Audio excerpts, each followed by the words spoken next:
Tudo bem com vocês? Estamos prontos?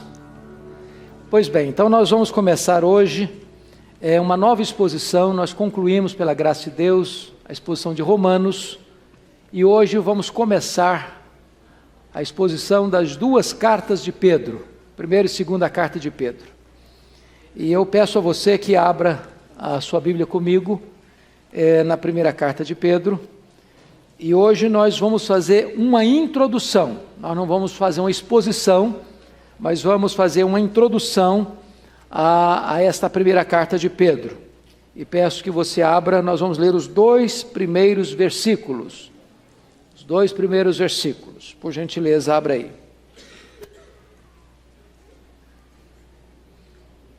Todo mundo com a Bíblia aberta? Ok?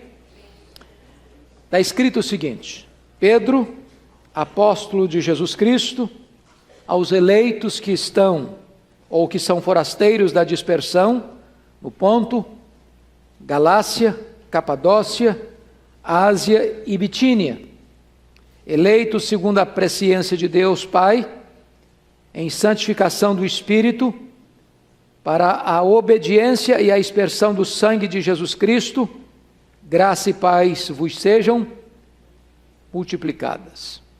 Pois bem, queridos, então vamos examinar hoje uma introdução a esta carta. A carta de Pedro, ou as duas cartas de Pedro, são chamadas de cartas católicas. A palavra católica, acho que todos vocês sabem, que significa universal. Então são cartas universais, diferentes das cartas de Paulo. Paulo escreveu suas cartas a igrejas específicas ou a pessoas específicas.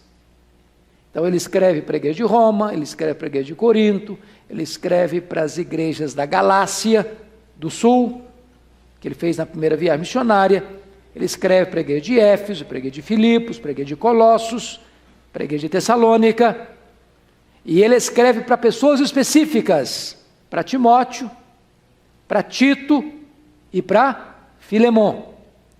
Porém, as cartas de Pedro são cartas endereçadas a várias pessoas, não especificamente fulano ou beltrano ou ciclano, mas para diferentes pessoas. Então nós chamamos essas cartas de cartas universais ou cartas católicas. Se você perceber, esta carta de Pedro, primeira carta, é uma espécie de tratado doutrinário acerca da fé cristã e da conduta cristã. Pedro dá o conteúdo do Evangelho e diz assim nesta carta: agora você, em virtude do que você recebeu, você deve viver dessa e dessa e dessa maneira. É sempre assim as cartas bíblicas. Primeiro tem doutrina, depois tem ética. Primeiro tem doutrina, depois tem aplicação para a vida. É claro que Pedro diverge um pouquinho de Paulo, porque Paulo é mais pedagógico nesse sentido. Paulo tem o cuidado de dar uma seção doutrinária bem específica, para a segunda parte dar uma parte prática bem específica. Pedro vai misturando essas duas coisas.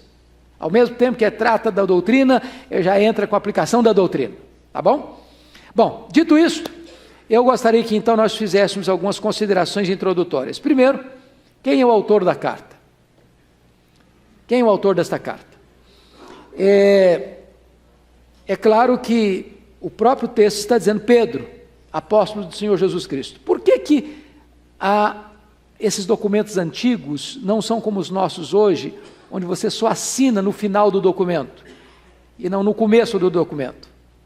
Via de regra, hoje quando você vai mandar uma carta, você dirige ao fulano de tal, dá todo o conteúdo, e lá no finalzinho você escreve seu nome, não é isso? Nós usamos hoje. Naquela época não era assim. Por que não era assim? Primeiro você coloca o seu nome, antes de colocar o destinatário. Primeiro o remetente, para depois o destinatário. Porque os livros não eram como os nossos. Eram rolos.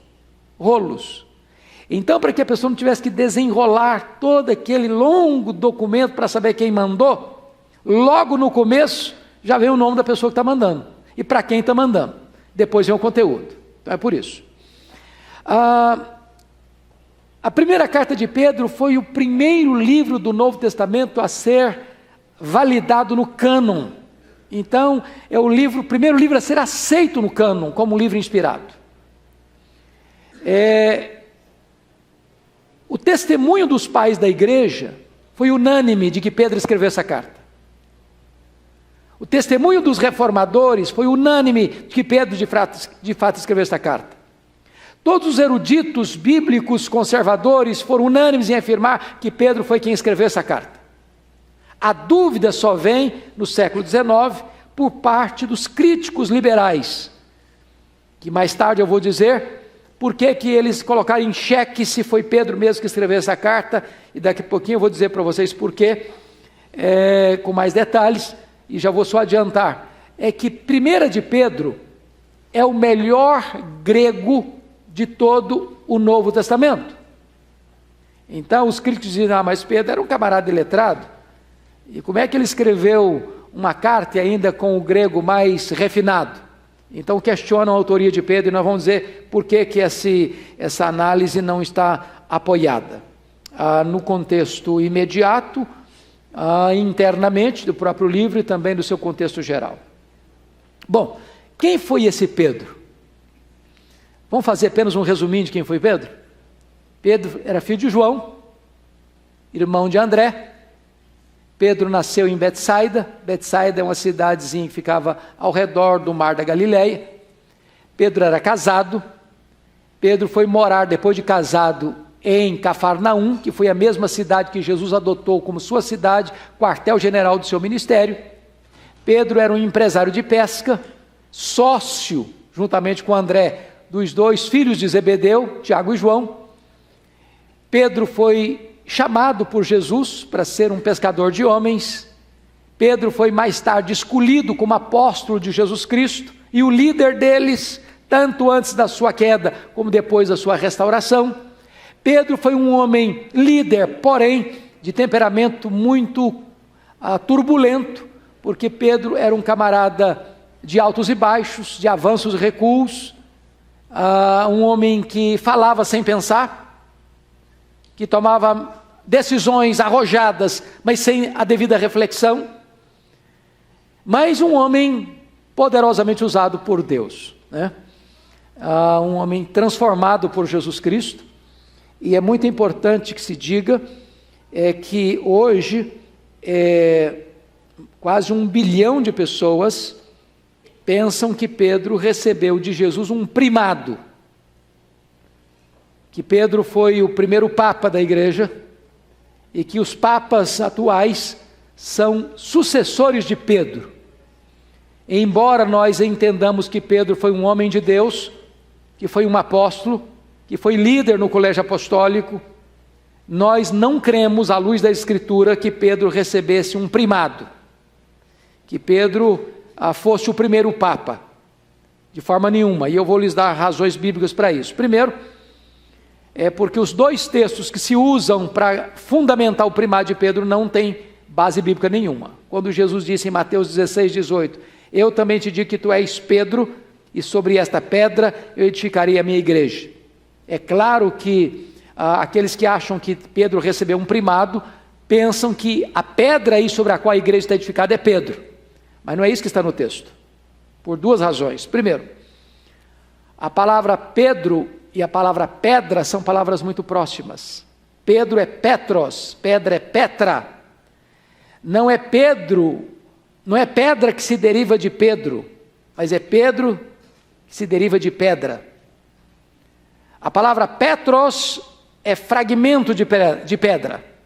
É um pedaço de pedra arrancado de um maciço rochoso. A palavra Petra é rocha inabalável. Então o que Jesus está dizendo para Pedro é o seguinte: eu também te digo que tu és um fragmento de pedra, tirado de um maciço rochoso, mas sobre esta Petra, sobre esta rocha que sou eu edificarei a minha igreja. Além do mais, tem um pronome substantivo, esta e essa. Eu também te digo que sobre esta Petra e não sobre essa Petra. Se Jesus estivesse dizendo que Pedro seria pedra, ele diria, eu também te digo que tu és Petros, e sobre essa Petra eu edificarei a minha igreja. Mas ele não disse isso. Eu também te digo que tu és Petros, e sobre esta Petra eu edificarei a minha igreja. É claro que o Pedro entendeu que Jesus era pedra, primeiro sermão dele em Jerusalém, ele disse claramente isso: Jesus é a pedra que os construtores rejeitaram, a qual veio a ser a principal pedra de esquina, a pedra fundamental. Depois, na sua primeira carta, vamos ver no capítulo 2, que ele diz que todos nós somos pedras vivas do santuário, mas Cristo é a pedra rejeitada pelos construtores, a pedra de esquina, a pedra fundamental. E isso entendeu Paulo em 1 Coríntios 3,11, ninguém pode lançar outro fundamento além daquele que já foi posto, o qual é Cristo Jesus. Então, a Bíblia não ensina o primário de Pedro. Mas talvez você pergunte assim: pastor, mas eu já aprendi na escola, já li tantos livros e vou a Roma de vez em quando, e eu já escutei lá da história dos papas, você vai andar lá, vim de lá essa semana, nas catacumbas de Roma, e tem tantos papas lá que foram sepultados e etc. Como é que funciona isso? E é muito simples de entender. Aconteceu que no ano 800 aproximadamente, foi forjado um documento na França, chamado Falsas Decretais de Isidoro. E esse documento teve um propósito, é de recuar a historicidade do papado a Pedro. Porque o papado, historicamente, só começou no ano 607, quando Focas nomeia Bonifácio III, bispo de Roma, como bispo universal. E só a partir daí começa, então, a instituição do papado. Mas esse documento que foi forjado na França, que Rui Barbosa, no livro O Papa e o Concílio, diz que foi o maior embuste literário da humanidade, tenta dar legitimidade ao papado, recuando o papado 6 séculos até Pedro, o que não tem base bíblica nenhuma, nem histórica nenhuma. Então, esse Pedro, ele foi um apóstolo, mas não foi papa. Não foi papa, ele não teve primado nem na igreja de Jerusalém, nem na igreja de Roma. Bom, você faz uma outra pergunta agora, mas deixa eu dizer a liderança de Pedro, um dado importante para vocês. Por exemplo, o nome de Paulo é citado no Novo Testamento 162 vezes, o nome de Paulo. Juntando todos os demais apóstolos, fora Paulo, todos os outros juntos são citados apenas 142 vezes no Novo Testamento. A palavra Pedro, o nome de Pedro é citado no Novo Testamento 210 vezes. Isso revela que Pedro, de fato, foi um grande líder. Mas isso não significa que ele foi papa. Está claro isso para vocês? Ok. Para quem Pedro escreveu? Então vamos ver se foi uma carta católica. Pedro diz claramente aí. Versículo 1, olha aí comigo. Pedro, apóstolo de Jesus Cristo, aos eleitos que são forasteiros da dispersão, no Ponto, Galácia, Capadócia, Ásia e Bitínia. Note que ele está citando 5 lugares. Todos esses lugares citados aqui, Ponto, Galácia, Capadócia, Ásia e Bitínia, ficavam na província da Ásia Menor, que hoje fica todas elas na Turquia. Agora preste atenção numa coisa, muito bonita. Pergunto a vocês, onde Paulo fez a primeira viagem missionária? Onde? Que província ele visitou? A província da Galácia. Da Galácia. A província da Galácia ficava onde? Na Ásia Menor. Qual região da província da Galácia Paulo plantou igrejas? Na Galácia do Sul. Antioquia da Pisídia, Icônia, Derbe e Listra. Essas regiões citadas aqui ficavam na Galácia do Norte, na Galácia do Leste, na Galácia do Oeste. Ou seja, Pedro está mandando uma carta para aquela região da Ásia Menor que Paulo não tinha visitado, que Paulo não tinha alcançado na primeira viagem missionária. Pedro está endereçando esta carta para irmãos que não foram alcançados pelo ministério do apóstolo Paulo na sua primeira viagem missionária, porque ele alcançou a Galácia do Sul, e agora esses irmãos vivem na região leste, na região oeste e na região norte. Agora, notem comigo, por favor, que Pedro vai usar 3 termos para descrever esses irmãos. Quais são os 3 termos que você encontra aí, por gentileza, no texto? Versículo 1. Eleitos, forasteiros, de quê? Dispersão. Então vamos entender isso aqui. Primeiro, Pedro chama aqui de forasteiros. O que é um forasteiro? Quem pode me ajudar? O que é um forasteiro? Hã? Eu não estou escutando. A pessoa que está fora da sua terra. É um peregrino. É um estrangeiro. A palavra grega, a palavra paroikos, é aquele que está numa casa, mas não é dono da casa. Por exemplo, você que viaja, você se hospeda num hotel. Naquele momento que você está lá no hotel, você é o dono daquele quarto. Mas você acabou sua diária, você não manda mais naquele quarto, você tem que ir embora. Aquele quarto não é seu, aquela casa não é sua, é um paroikos. É diferente do dono da casa. Por exemplo, quando Paulo ora lá em Efésios 3, para que Cristo habite no vosso coração, a palavra não é paroikos, a palavra é residente permanente. Você é o dono da casa, você tem as chaves da casa, você tem os documentos da casa, você faz reforma na casa, você joga os móveis da casa para cá, você joga os móveis da casa para lá, você joga os móveis para fora da casa, você é dono. Não é o termo aqui. Aqui nós somos o quê? Peregrinos. Segundo Hebreus, aqui nós não temos cidade permanente. Aqui você caminha sobre uma ponte. E não é prudente você construir casa em cima de uma ponte. Numa ponte você está o quê? De passagem. Então a primeira coisa que Paulo está dizendo para esses irmãos é o seguinte: vocês são forasteiros, vocês não têm cidade permanente, vocês estão pelo mundo afora, aqui não é a casa permanente de vocês. Bom, segunda palavra que ele vai usar é a palavra diáspora. O que significa a palavra diáspora? Dispersão. Por que ele diz isso? O que está por trás aqui?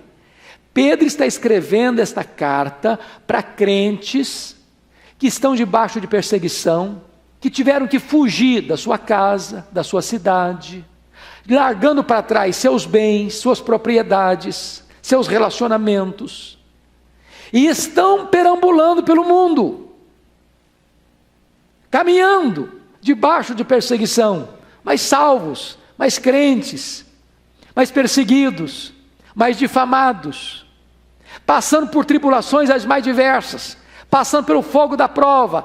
E Pedro escreve esta carta para encorajar esses crentes a ficarem firmes na graça, apesar do sofrimento. Lembram de Atos 8,4? O que está escrito lá em Atos 8,4? Que a perseguição veio por causa do martírio de Estevão, e exceto os apóstolos, todos foram dispersos. E ao mesmo tempo que todos foram dispersos, eles iam pregando a palavra de Deus. É para esse tipo de gente que Pedro está endereçando a sua carta, para crentes que estão dispersos. Porém, como é que ele descreve esses irmãos ainda mais? Pedro, apóstolo de Jesus Cristo, aos eleitos. Agora preste atenção. Porque tem muita gente que pensa: eu sou um eleito de Deus, estufa o peito, eu sou um eleito de Deus. Então, se eu sou um eleito de Deus, eu sou filho do rei e ninguém bota a mão em mim. Eu sou cabeça e não cauda. Ninguém me machuca, ninguém me atinge, ninguém me toca. Exatamente isso. O fato de você ser um eleito de Deus significa que você está seguro, no sentido de que ninguém arranca você das mãos de Jesus. Isso é verdade. Ninguém arranca você das mãos de Jesus. Mas o fato de você ser um eleito de Deus não significa que você não sofra injustiça nesse mundo.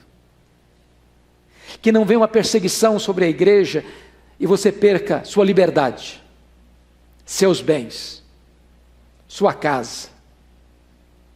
Isso está acontecendo no mundo hoje ainda? Tá, irmãos. Tem muitos irmãos nossos que estão hoje sendo presos, muitos irmãos nossos hoje que estão sendo torturados, muitos irmãos nossos que hoje estão sendo martirizados.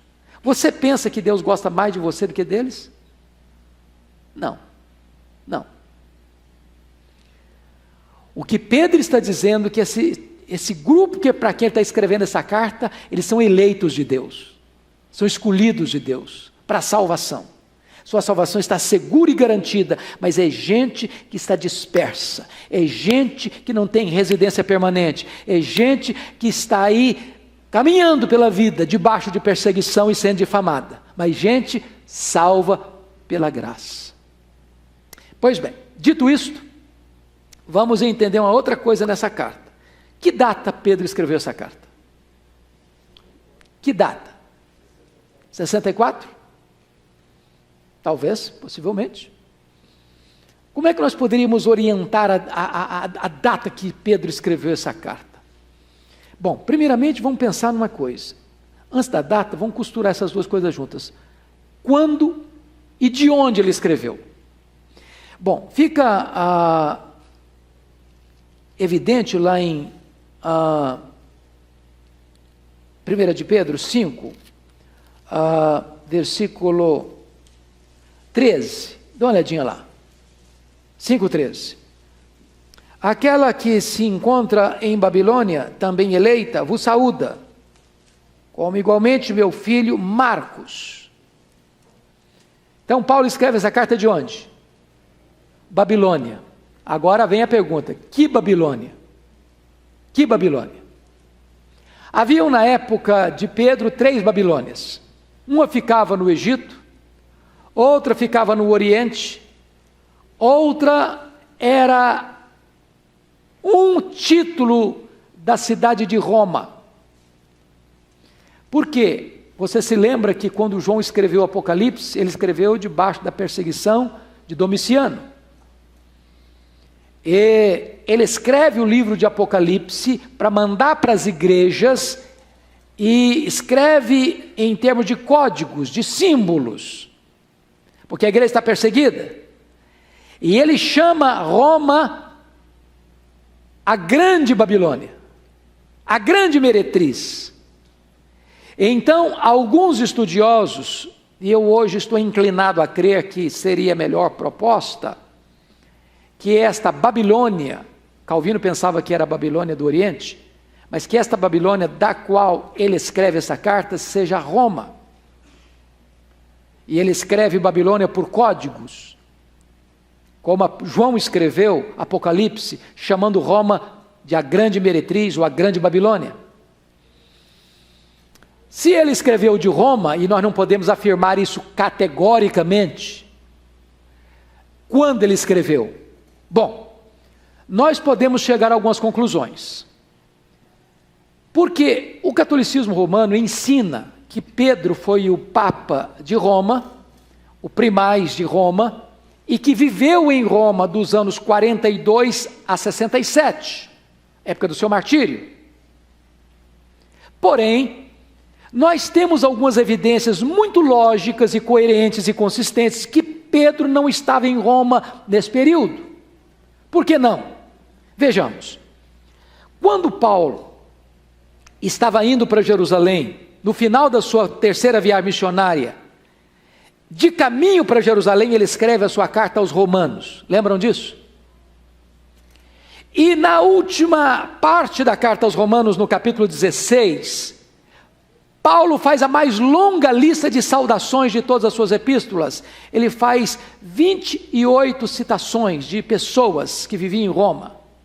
Se Pedro fosse bispo de Roma, ou Papa de Roma, e Paulo escreve uma carta à igreja de Roma, e não saúda o seu líder maior, Paulo seria acusado de ser uma pessoa descortês com seu colega de apostolado.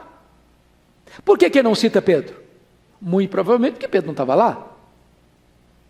Segunda razão, quando Paulo estava preso em Roma, na primeira prisão, anos 61 e 62, Paulo escreve Efésios, Filipenses, Colossenses, Filemon, de Roma. E ele fala de saudações de pessoas que estavam com ele em Roma, para as igrejas, e não cita Pedro nenhuma vez. Por que não?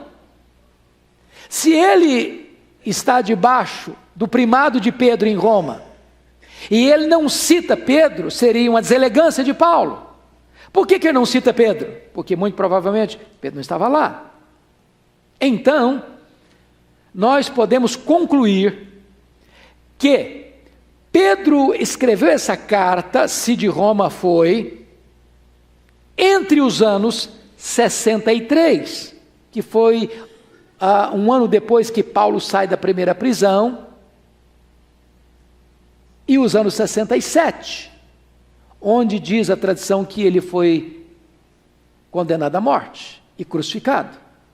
Então eu quero crer com vocês que Paulo escreveu esta carta de Roma por volta dos anos 63, 64, no máximo até 67, quando ele foi martirizado. Eu quero crer que a data que o irmão mencionou, 64, que foi o ano do incêndio de Roma, o ano do começo da perseguição, seja uma data bem aproximada e bem provável. Talvez 64, 65, porque é um ano do fogo da perseguição, e ele cita o fogo da perseguição nessa carta, então deve ser por volta desse período, tá bom? Está claro até aqui, gente? Está claro até aqui? Então vamos olhar agora as características especiais dessa carta. Primeiro, a carta 1 de Pedro tem o melhor grego do Novo Testamento. E aí vem a crítica. Bom, se Pedro era um homem letrado, e se Pedro escreveu a carta no grego mais refinado, alguém diz, bom, mas então não deve ter sido Pedro. Vamos examinar algumas coisas aqui para tirar essa dúvida. Primeiro, onde Pedro morava? Onde Pedro morava? Que cidade ele nasceu? Betsaida. Onde ficava Betsaida? Na Galileia. O que era a Galileia? Era a região norte da Palestina. Se você ver, Galileia estava cercada de nações gentílicas. A Galileia foi a região mais influenciada pelo helenismo. O que é helenismo? A cultura grega. Desde que Alexandre o Grande dominou o mundo, que ele espalhou a cultura grega, a língua grega. Então, qual era a cópia da Bíblia, do Velho Testamento, que lá na Galileia se estava mais acostumada? A Septuaginta. O que era a Septuaginta? A tradução do hebraico para o grego. Então, Pedro vivia na Galileia, a Galileia tinha um fluxo imenso de gente que vinha, e a Galileia era a região mais helenizada da Palestina, ele estava acostumado com a língua grega e com a cultura grega. Esse é o primeiro ponto. Então não é de todo improvável que Pedro tinha um bom fluxo com o grego e com a cultura grega para escrever num bom grego. Segundo argumento que nós poderíamos usar, confira comigo no capítulo 5, versículo 12, que Pedro escreve essa carta a duas mãos. Você pode ler comigo 12? Vamos juntos?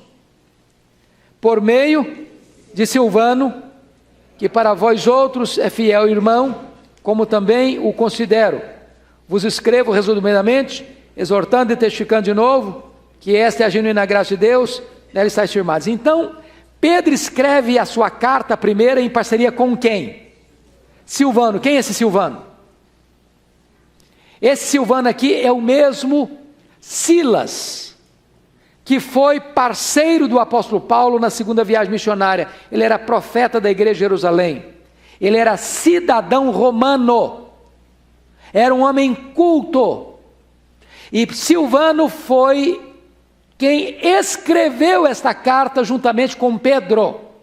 Então você começa a perceber que a acusação de que não pode ter sido Pedro porque tem um grego de boa qualidade, já também se afasta da realidade pelo fato de Pedro estar do lado de um erudito que escreve com ele esta epístola. Mas nós teríamos uma terceira razão que para mim é mais eloquente, e a razão é esta: o mesmo Espírito que inspirou Pedro a escrever, também o capacitou a escrevê-la com um estilo refinado. Ou vocês têm alguma dúvida de que isso é possível?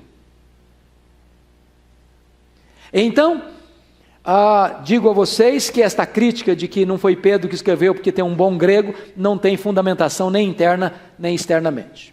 Segunda característica da carta: a carta destaca a chegada de um grande sofrimento. Se você quer escolher de todos os livros do Novo Testamento, um livro que enfatiza com eloquência, sofrimento, vitória no sofrimento, escolha 1 de Pedro. Escolha 1 de Pedro. Então vamos dar uma olhadinha, rapidinho. Com a Bíblia aberta aí comigo. Capítulo 1, versículo 6. Pedro. Nisto exultais, embora no presente, por breve tempo, se necessário, sejais contristados, o quê? Por várias provações. A palavra várias aí é uma palavra linda. Para mim, uma das palavras mais bonitas do grego. Aí a palavra várias é a palavra poikilos. Poikilos é a palavra grega de onde vem a nossa palavra policromática. Policromática. Sabe o que ele está dizendo? Que nós temos provações de diversas cores, de diversos matizes. Você tem provação leve, rosa claro, você tem provação rosa choque, você tem provação rubro vermelho, você tem provação cinza, você tem provação tenebrosa. Mas sabe o que é maravilhoso? Corre comigo lá para o capítulo 4, versículo 10.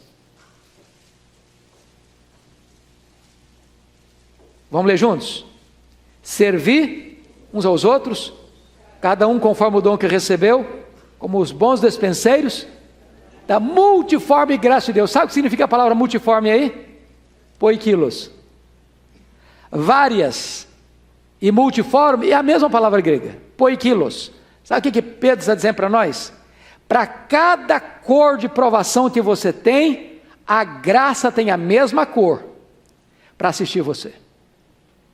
Não tem prova, leve ou pesada, que você enfrente, que a graça de Deus não seja suficiente para assistir você e dar vitória a você. É isso que Pedro está nos dizendo aqui. Mas mais, olha aí comigo capítulo 1, versículo 7. Para que uma vez confirmado o valor da vossa fé, muito mais preciosa do que o ouro perecível, mesmo apurado por fogo. Ele está falando aqui do fogo da perseguição. E talvez esteja na memória de Pedro que ocorreu em Roma no ano 64, que foi o incêndio de Roma. O fogaréu que queimou a cidade de Roma é o fogaréu da perseguição que se alastrou sobre a igreja. E ele está falando que o povo está sofrendo um fogo de perseguição. Mas esse fogo da perseguição não destrói o crente, só destrói as escórias, tornando os crentes mais puros, mais nobres, mais belos aos olhos de Deus. É o fogo do cadinho. Terceiro lugar, olha aí o problema que estão enfrentando de difamação, capítulo 2, versículos 12. Mantendo exemplar o vosso procedimento no meio dos gentios, para que, naquilo que falam contra vós outros como de malfeitores, observando-vos em vossas boas obras, glorifiquem a Deus no dia da visitação. Preste atenção nisso.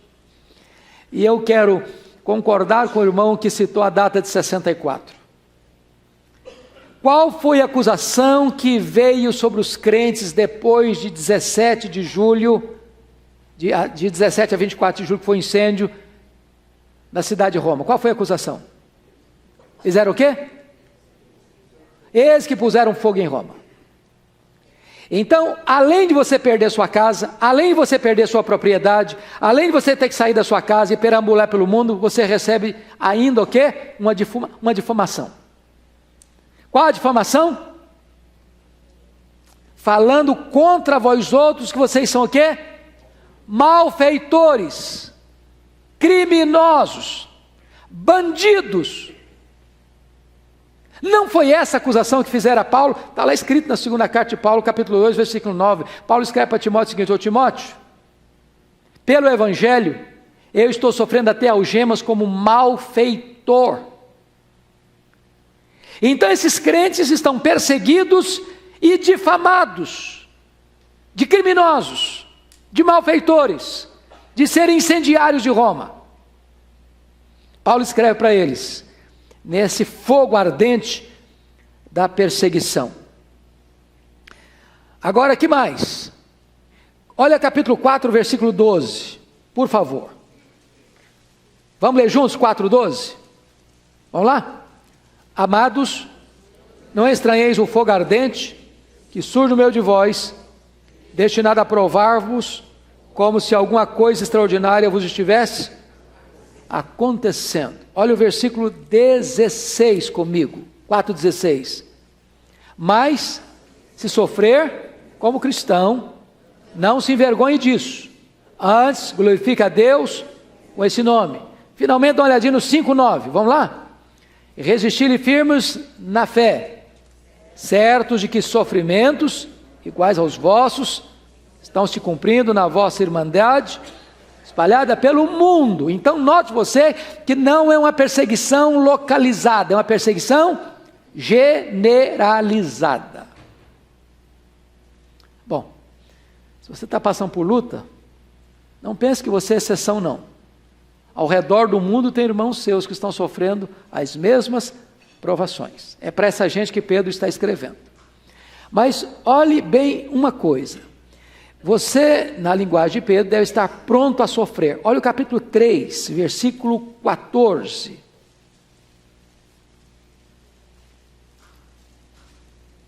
Vamos lá? 3,14, vamos juntos?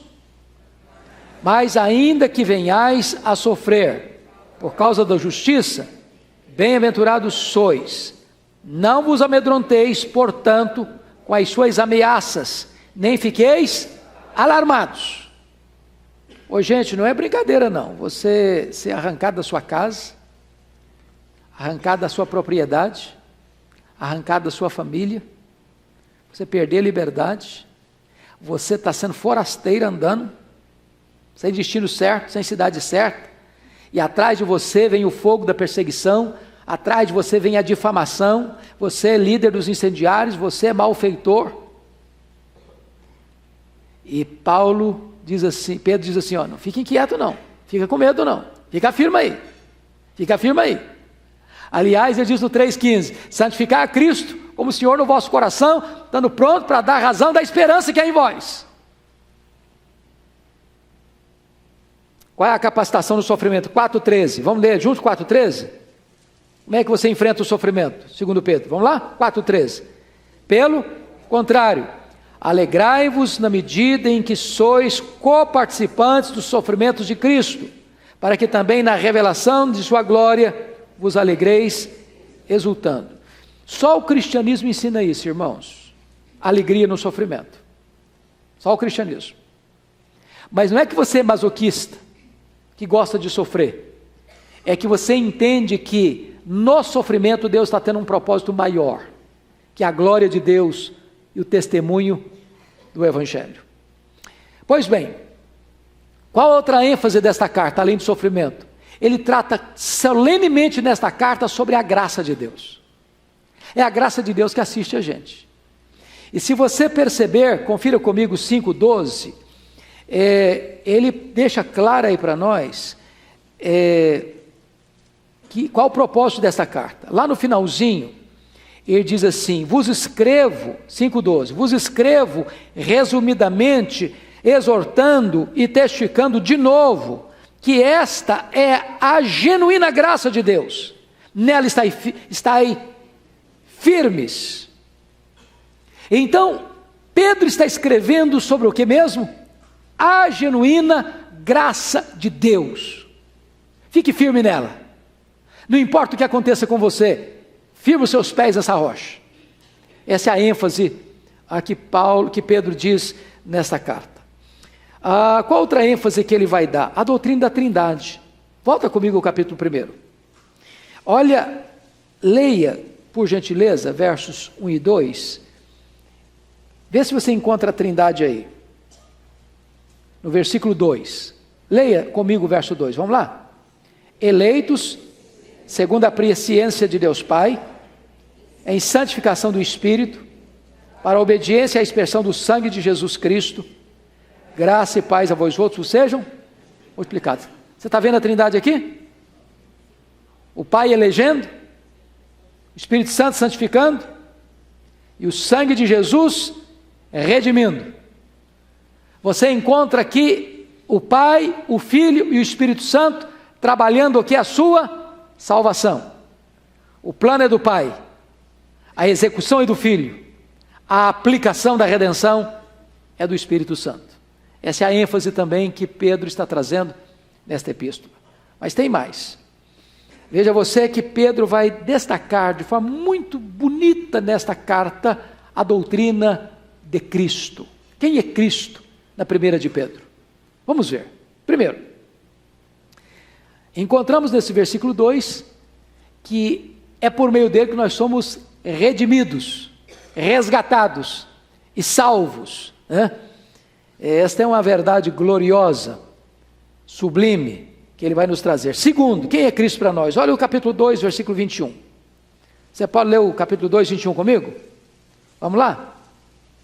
Porquanto, para isso mesmo fostes chamados, pois que também Cristo sofreu em vosso lugar, deixando-vos exemplo para seguir os seus passos. Então, se você estiver sendo perseguido, passando por tribulação, Pedro está dizendo o seguinte: olha, fica firme, porque Jesus Cristo sofreu como? Como é que ele sofreu? Em vosso lugar, deixando para vocês o quê? Exemplo. O que você deve fazer? Seguir as pegadas dele. Então, quem é Cristo para nós? Cristo é o nosso Redentor. Segundo, Cristo é para nós nosso exemplo. Exemplo em quê? No sofrimento. Exemplo no sofrimento. Terceiro, quem é Cristo para nós? Olha aí, versículo 3,18. Vamos ler juntos 3,18? Pois também Cristo, vamos juntos, todos nós. Pois também Cristo morreu uma única vez pelos pecados, o justo pelos injustos, para conduzir-vos a Deus, morto sim na carne, mas vivificado no Espírito. Então, quem é Cristo para você aqui? É aquele que morreu pelos seus pecados. A morte de Cristo, portanto, é uma morte vicária. O que significa vicária? Substitutiva. Ele morreu no seu lugar, ele morreu à sua morte. A morte que você deveria sofrer como punição do seu pecado, que o salário do pecado é a morte, ele morreu por você. Por você. Então, se ele morreu por você e pagou a sua dívida, você que crê nele não deve mais nada. Você está quites com a justiça, quites com a lei. Você está justificado, nenhuma condenação pesa mais sobre a sua vida. Isso é glorioso, porque ele morreu pelos seus pecados passados, presentes e futuros. Irmãos, preste atenção, se a salvação fosse pelas obras, quando é que a pessoa receberia a salvação? No começo ou no fim? Pergunto, no começo ou no fim? No final, é claro. Porque se fosse no começo, você poderia dar uma tropeçada, dar uma caída, aí perdeu, acabou. Então só no final. Agora eu pergunto a vocês, quando é que Deus dá a salvação para você? No começo ou no fim? No começo. Isso significa que quando Cristo morreu pelos seus pecados, ele morreu para pagar os seus pecados do passado, do presente e do futuro. Aí você pergunta assim, pastor, mas e eu não continuo pecando? Sim, continuo pecando. E como é que fica esse pecado? A questão básica é a seguinte: quando Jesus morreu pelos seus pecados, você foi declarado justo lá no tribunal de Deus. Mas quando ele morreu pelos seus pecados, você saiu da posição de réu, condenado à morte, para a posição de filho. Agora você, embora peque, você não perde mais o status de filho. Agora o seu pecado não é um pecado que condena você ao inferno. O seu pecado condena você a perder a comunhão com Deus. E então quando você que é filho de Deus peca, você não tem prazer no pecado mais. Não é assim com você? Se você é crente, se você é salvo, você tem prazer no pecado, eu pergunto? Você peca assim, está pecando, faz uma maluquice, e tranquilo, não estou nem aí. É assim que acontece com o crente? Não. Quando um crente peca, o que acontece no coração dele? Sente tristeza, sente pesar. Ele sabe que ele está errado. E o que ele faz quando ele sabe que ele está errado? Ele confessa e pede perdão. E o que acontece quando ele confessa e pede perdão? O sangue de Jesus purifica o quê? De todo pecado. Você é perdoado, e você é perdoado, e você é perdoado, e você é perdoado. E você ora, perdoa-nos as nossas dívidas, assim como nós perdoamos os nossos devedores. Então, só notinha de rodapé. Às vezes eu escuto as pessoas orando o Pai Nosso na igreja, assim, perdoa as nossas dívidas. Não, Deus não perdoa as nossas dívidas, Ele perdoa a nós. Perdoa-nos. Está percebendo a diferença? Deus não está perdoando a dívida, Deus está perdoando você. Então, ao orar o Pai Nosso, preste atenção para você orar igualzinho, está na Bíblia. Perdoa-nos as nossas dívidas, e não perdoa as nossas dívidas. Deus perdoa você. É a você que Ele perdoa, louvado seja Deus. Tá? Então, preste bem atenção, que Pedro está nos ensinando esta gloriosa doutrina aqui, que Ele morreu por quê? Pelos nossos pecados. Morreu quantas vezes? Uma única vez, não precisa morrer mais. Quando Cristo morreu, meus irmãos, preste bem atenção nisso aqui, isso é glorioso. Eu fico tão empolgado que eu não vejo o relógio passar, está passando rápido demais. Isso é tão glorioso, você saber que Cristo morreu pelos seus pecados, entender que acabou todo aquele ritual de sacrifícios do judaísmo. Não tem mais matança de cordeiro, não tem mais derramamento de sangue em cima do altar de bronze, não tem mais necessidade de um sacerdote, um sumo sacerdote entrar uma vez por ano lá e fazer uma oblação pelo pecado, não tem mais necessidade de nada disso. Quando Cristo morreu naquela cruz, Ele estava botando um ponto final no judaísmo e fazendo uma transição do judaísmo para o cristianismo, porque o judaísmo era sombra do cristianismo, se cumprindo em Cristo. Ele morreu pelos nossos pecados. Ele é o Cordeiro de Deus que tira o pecado do mundo. Mas que outra ênfase nós temos? Cristo não é apenas aquele que morreu pelos nossos pecados, Cristo é o quê? Ele é Senhor. Olha o capítulo 1, versículo 3, por favor. Bendito o Deus e Pai de quem? De nosso Senhor Jesus Cristo. Ele é Senhor, Ele é Kyrios, Ele é dono, Ele é soberano, Ele é rei, Ele é autoridade suprema. Agora preste atenção numa coisa. No século passado, no século XX, criou-se uma teologia muito perigosa, e muitos de vocês mais antigos na fé já escutaram Bill Bright, nos livros dele, fazendo a seguinte ideia, do crente espiritual, depois do crente carnal, depois do crente espiritual. Então, o homem natural, o crente carnal e o crente espiritual. E fizeram até um gráfico. O homem natural é aquele que não tem Cristo de coisa nenhuma na vida dele. Aí tem um círculo. Aí o crente carnal é o Cristo, em vez de Cristo estar no centro da vida dele, é o eu que está no centro da vida dele. O crente espiritual é o crente que Cristo está no centro da vida dele. Aí ele diz assim, o crente carnal é aquele que recebeu Jesus como Salvador, mas ainda não recebeu Jesus como Senhor. Eu pergunto a vocês, isso é possível? Essa teologia é boa? Não. Ninguém é salvo a não ser que creia no Senhor Jesus. Enquanto Jesus não é o Senhor da nossa vida, Ele não é nosso Salvador. Para você ter uma ideia, a palavra Salvador aparece apenas 22 vezes no Novo Testamento. A palavra Senhor aparece 650 vezes no Novo Testamento.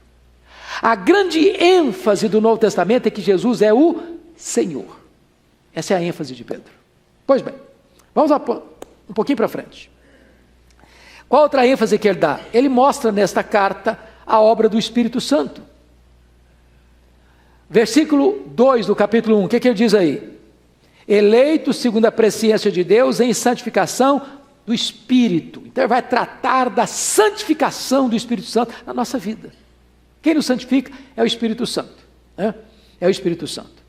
Se você perceber, lá no capítulo 4, 14, você pode ler para mim lá comigo? 4, 14? Vamos ler juntos?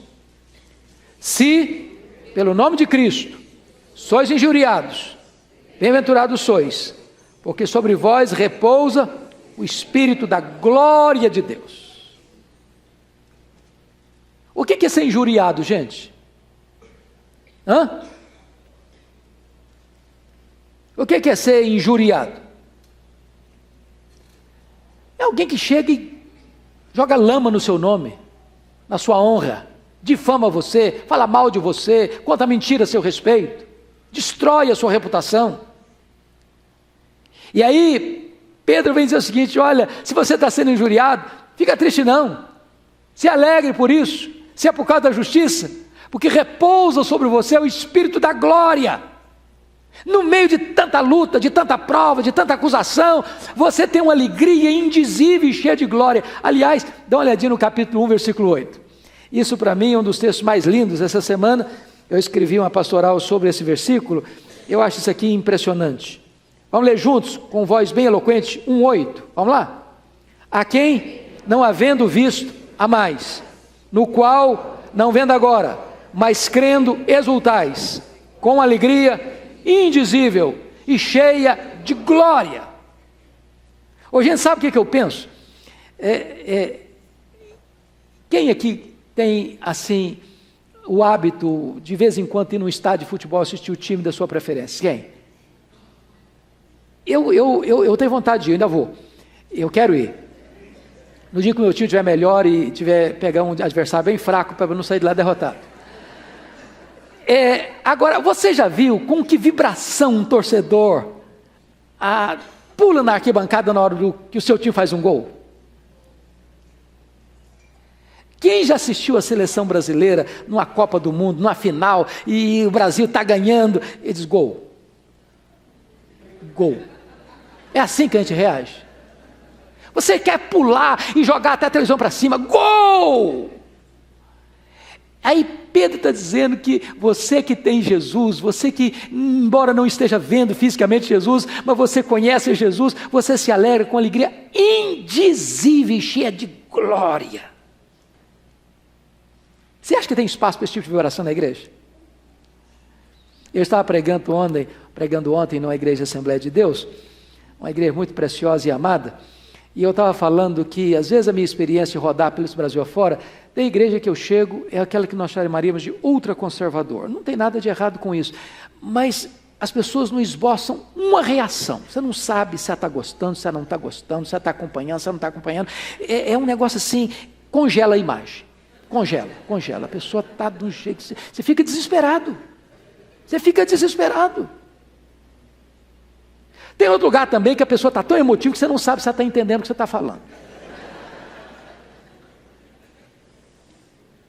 Agora, irmãos amados, não dá para ficar assim de cara amarrada, é uma alegria indizível e cheia de glória. É isso que é o Evangelho. É isso que Pedro está trazendo para esse time, que não é time que está sendo promovido, não. Não é gente que está hospedado no hotel 5 estrelas em Roma, não. É gente que perdeu sua casa, que perdeu sua propriedade, que está sendo difamada, que o fogo da perseguição em cima dela. Você entendeu isso? E quanta gente reclama, murmura, lamenta, qualquer coisinha você está gemendo, qualquer coisinha você está murmurando, qualquer coisinha você está aborrecido com a vida, qualquer coisinha você está reclamando de Deus. Nós precisamos estudar essa carta com esse sentimento do que Deus fez por nós. Veja mais, quando nós temos mais um pouquinho de tempo. Esta carta é uma carta que enfatiza a bênção e a glória da igreja cristã. Olha comigo capítulo 2, versículo 9. Olha aí que coisa linda. Vamos ler juntos? Só um pouquinho. Vamos ler o 8. Não, só o 9 mesmo. Vamos ler o 9. Vamos juntos, o 9 e o 10. É o 9 e o 10 que eu quero. Vamos juntos? Vós, porém, sois raça eleita, sacerdócio real, nação santa, povo de propriedade exclusiva de Deus, a fim de proclamardes as virtudes daquele que vos chamou das trevas para a sua maravilhosa luz.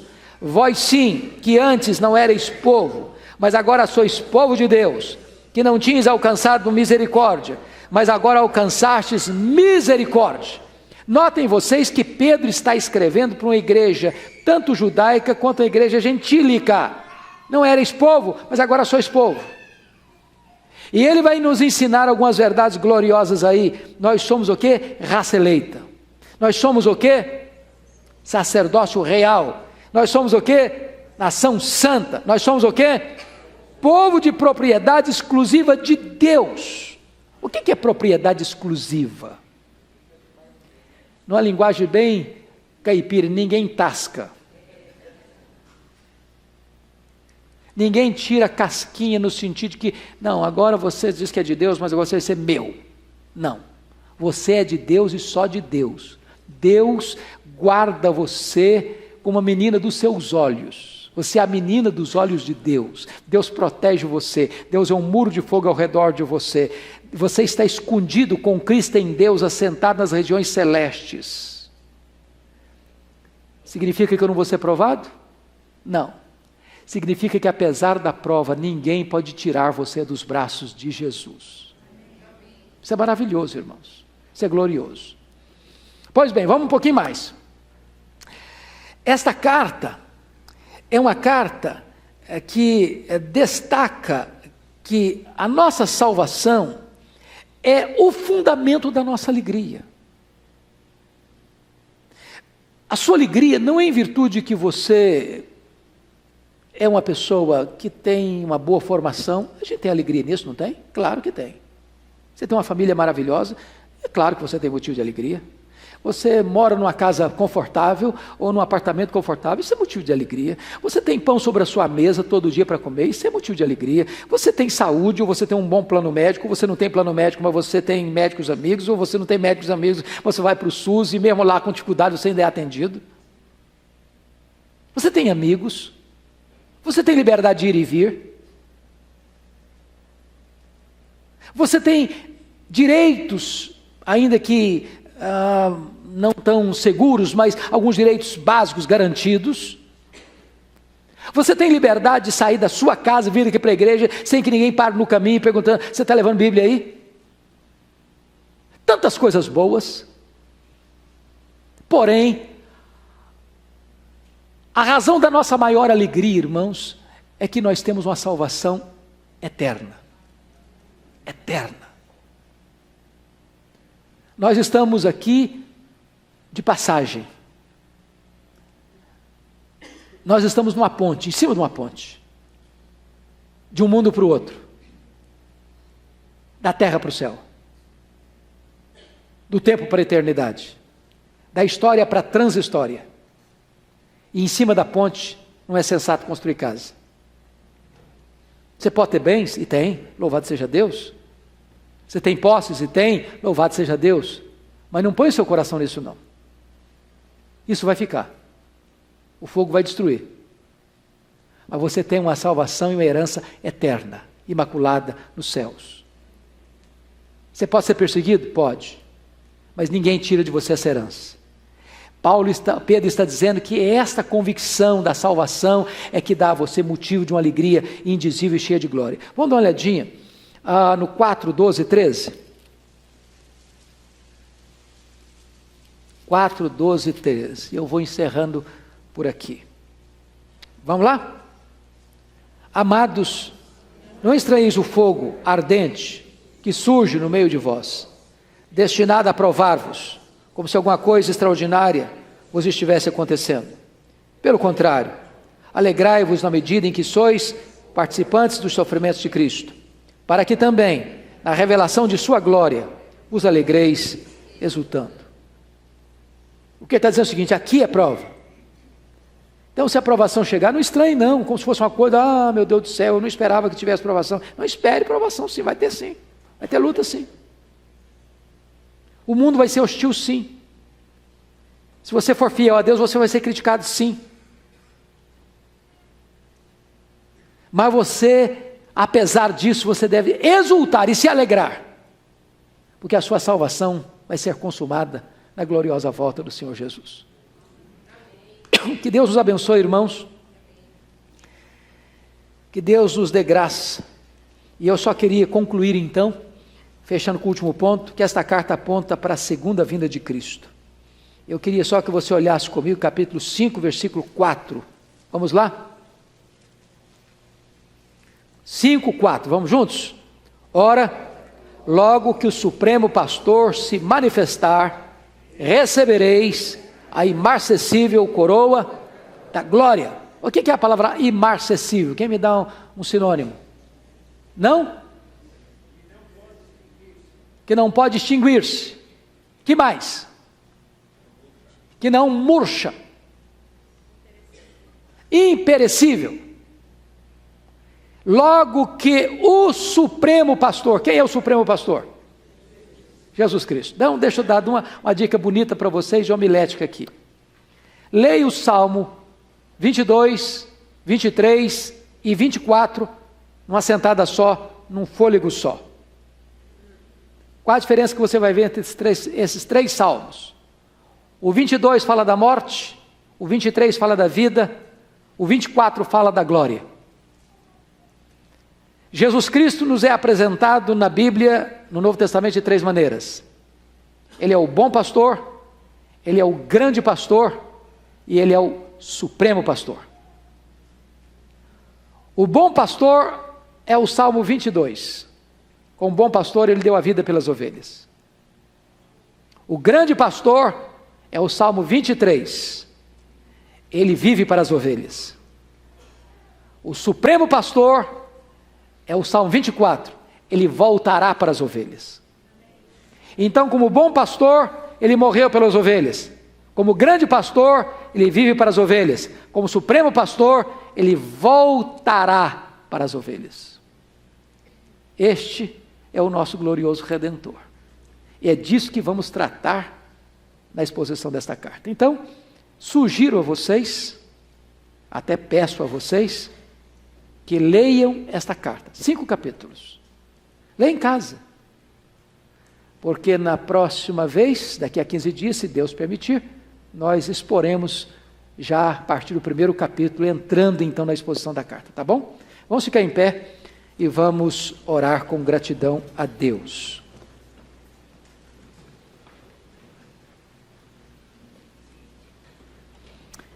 Senhor, receba o nosso tributo de gratidão nesta manhã, pelo privilégio de 2000 anos depois, praticamente, que Pedro escreveu esta carta. Ela é ser tão atual, ser tão viva, ser tão oportuna, ser tão necessária para a nossa vida. Meu Deus, dá-nos prazer de ler a Tua palavra. Dá-nos prazer de mergulhar nas águas profundas das Escrituras. E dá-nos alegria, Deus, não só de conhecer, mas de sermos transformados por esta palavra. Dá-nos um coração faminto e sedento das coisas lá do alto, onde Cristo vive, para que vivamos neste século, sábia, justa e sensatamente, para o louvor da Tua glória. Assim oramos com gratidão, em nome de Jesus. Amém. Deus abençoe, amados, um breve intervalo para o culto das 11. Deus abençoe a todos.